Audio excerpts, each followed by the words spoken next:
Well, to begin, I've got a flashlight up here. We talk about lights, and what I'm going to do is flashlights, they give light. And you say, well, what do you have to do to get the light? Well, you just turn it on.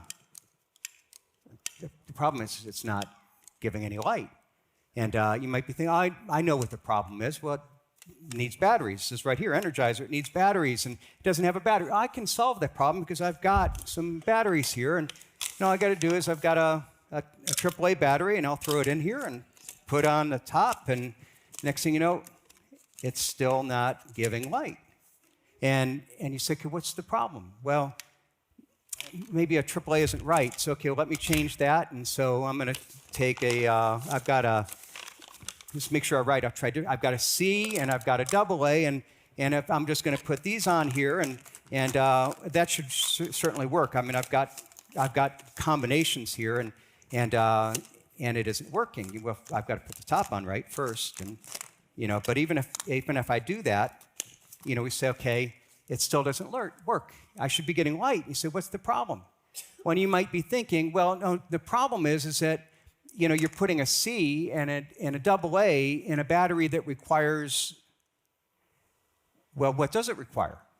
Well, that may be the problem, is that I'm sitting here, and the fact of the matter is what if I don't know what it requires? What if I'm just walking through life and trying to find light, I'm trying to find direction, and I'm not really sure what it requires? And I can try different things that I put in here. I might, hey, I want to put in fun. I want to put in alcohol. I put it in, I shake it up, and it doesn't help me to see. It's just a little more blurry. Or no, okay, I can put in relationships, and I can try to fill that up, and it may seem to work for a little while, but in the long run, what I realize is that can't be my light. Actually, I need some other kind of light to give me direction on how to have those relationships. Otherwise, they become broken. I can have hobbies, and well, that can be a good distraction, but it's not light. Or I can put business success, and I work hard, and I try to succeed in business, and all I find now is that I'm tired, and I might have success here, but I'm actually struggling in other areas.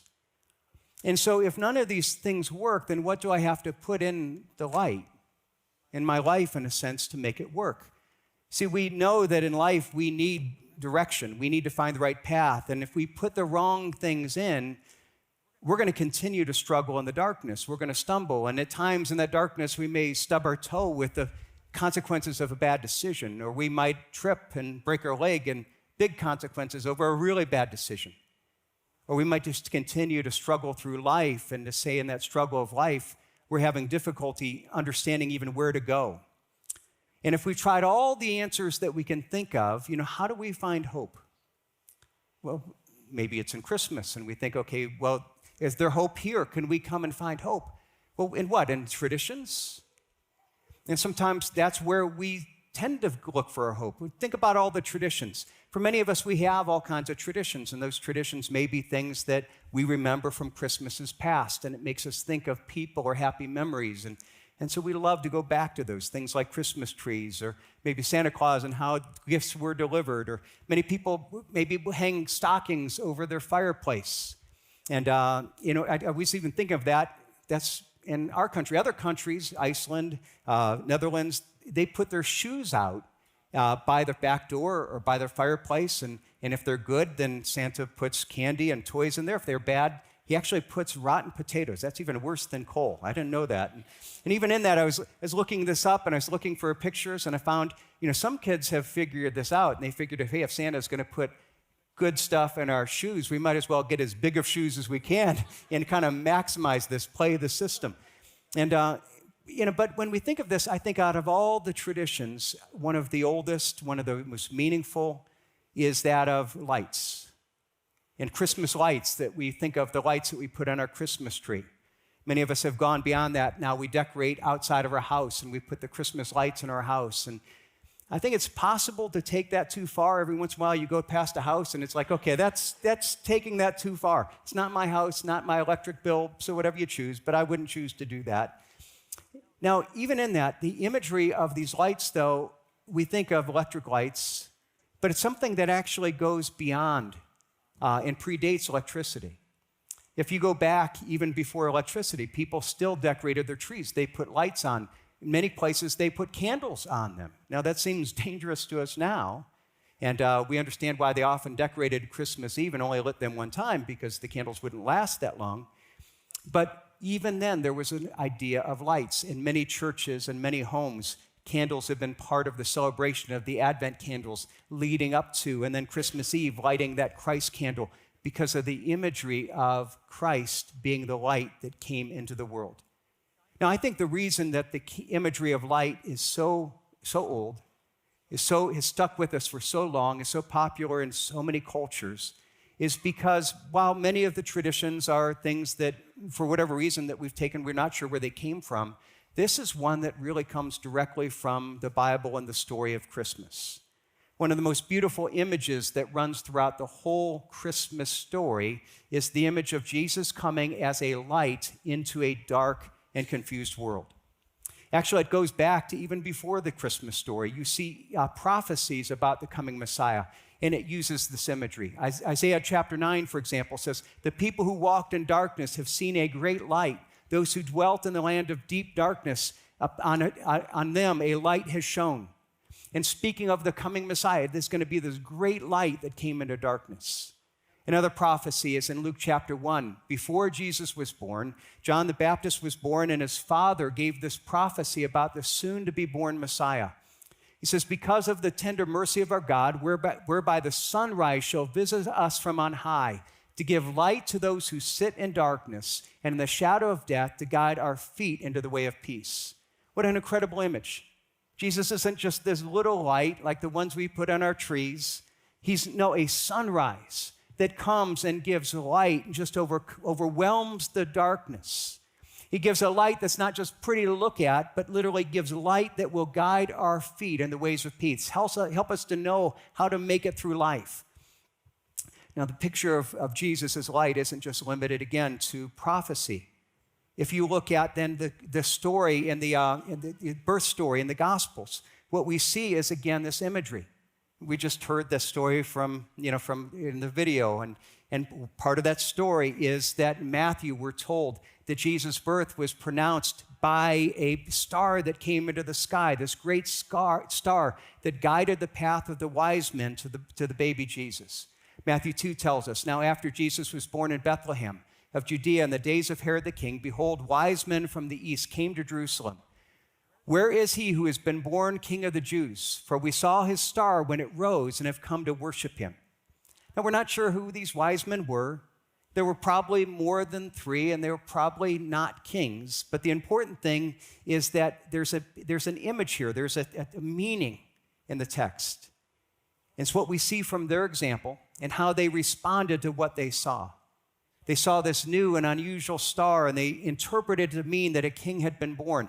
And what it's telling us is that it tells us that they followed that star. We read in verse 11, "And going into the house, they saw a child with Mary and his mother, and they fell down and worshiped him."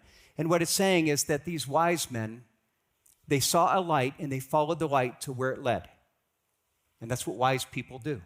They look for the light, and they follow it to where it led. And here, where it led them to Christ, where they bowed down and they worshiped him. And when they worshiped, I don't think it meant that they sang. It's not that they came in and sang, "We, the three kings, Maury and I, we came to worship." No, I don't think that's what happened. You see, worship isn't just what we do in church and singing. It's coming into the presence of one that we recognize that is greater, and ultimately it's an act of surrender. So they surrendered their time, and in giving the gifts, they surrendered of themselves because they acknowledged that this baby who seemingly had no power, had nothing, they dropped to their knees and they say, "We surrender," because they recognized that he was someone greater than they were. And so there's an imagery there. The Gospel of John, Stevie read a few moments ago. And John, it tells us not the story of Jesus' birth, but he instead gives us the meaning of Jesus' coming. And it starts in John 1. "In the beginning was the Word, and the Word was with God, and the Word was God. He was in the beginning with God." It begins and tells us this story, and then it tells us all things were made through him, and without him was not anything made that was made. That all things were made from him. He was the designer and the creator, and therefore he's the one who understood truth about us, about the way that we're to work, about what was to be at the center of our life. And that's the point that he continues in verses 4 and 5. "In him was life, and the life was the light of men. The light shines in the darkness, and the darkness has not overcome it." And this is the incredible news of Christmas, that Jesus has come as a light into this world. He didn't come into the world from the world. You see, if he was from the world and just had wisdom or whatever, he would still be limited by the same darkness, the same confusion that defined our world. But he is outside of the world. He is God. He is the creator who comes and brings a light that we could never discover on our own. He comes from the outside. It's this light that we desperately need. It leads us, it's the only light that will ultimately lead us out of our blindness, out of our confusion. But while it's a light that we all need, it's not a light that necessarily all welcome. Why? Because it's a light that exposes. It exposes our need. It exposes, yes, it gives us a solution, but it also shows us that there's a need, that we have sins that we could be ashamed for. We're separated from God. And so many people react against that. But it also then shows us the solution. That's what it continues in John 1:9. The true light, which gives light to everyone, was coming into the world. He was in the world, and the world was made through him. Yet the world did not know him. He came to his own, and his own people did not receive him. And because the light exposed, there were some people that saw it, and they rejected him. Some failed to see him. Others just rejected him. But for those who did recognize and received him, to all who did receive him, who believed in his name, he gave the right to become children of God. You see, it's this light that when we receive him, he gives us a relationship with him, which in that relationship, we then have all the benefits of that light. We have the benefits of that relationship and of that light that helps us to understand life and to make it through life. So the question is, have you ever received him? Do you have that relationship? Now, I want to say, even as we talk about this, is that, that there's all this imagery, and if you say, okay, well, it's there, and just in case you missed all this imagery, Jesus himself makes it even more clear. Because in John chapter 8 in his ministry, we're told that he said it as explicitly as possible. I am the light of the world. Whoever follows me will not walk in darkness, but will have the light of life. Now, even as we talk about this imagery, I want to come back, though, and say, I don't want to be oversimplistic about this. I don't want to come idealistically.